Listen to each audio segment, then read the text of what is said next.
The narrative surrounding former President Donald Trump's handling of campaign finances, particularly the significant sums raised post-2020 election under the guise of legal and election defense funds, has brought to light a pattern of controversy and disillusionment among his supporters.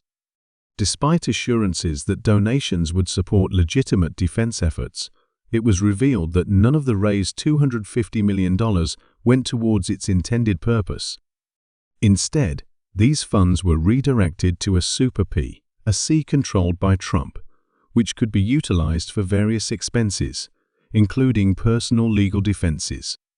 This incident underscores broader issues within conservative circles, where constituents are increasingly seen as sources of revenue, exploited through misleading promises and emotional appeals. Such practices, as highlighted by commentators like Conan in his Morning Joe interview, reflect a systemic problem where political figures capitalize on their followers' trust for personal gain. The implications of such actions extend beyond financial mismanagement to questions of ethical leadership and accountability within political movements.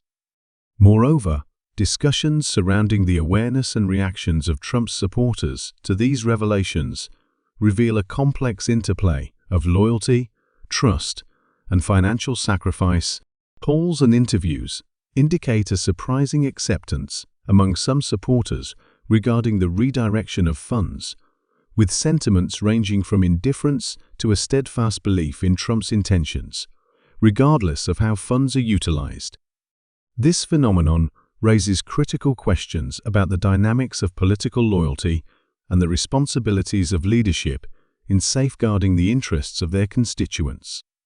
In examining the socio-economic backgrounds of Trump's supporters, it becomes evident that many are average working-class individuals facing economic challenges. Despite these hardships, they continue to prioritize financial support for Trump, viewing it as an investment in their shared political agenda rather than a transactional exchange for tangible benefits.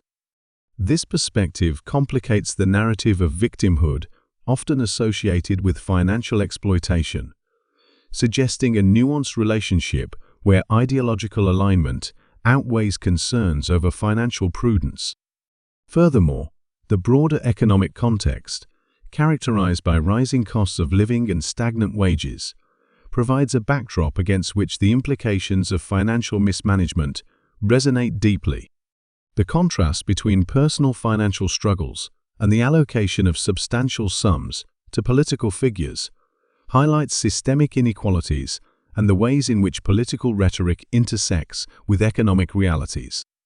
In conclusion, the saga of Trump's fundraising activities post-2020 election serves as a cautionary tale regarding the ethical responsibilities of political leadership and the vulnerabilities of partisan loyalty.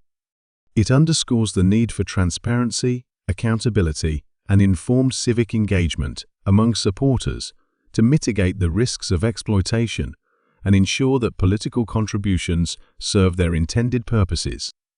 As debates continue to unfold, the lessons drawn from this episode will shape ongoing discussions about the integrity of campaign finance practices and the resilience of democratic norms in an increasingly polarized political landscape.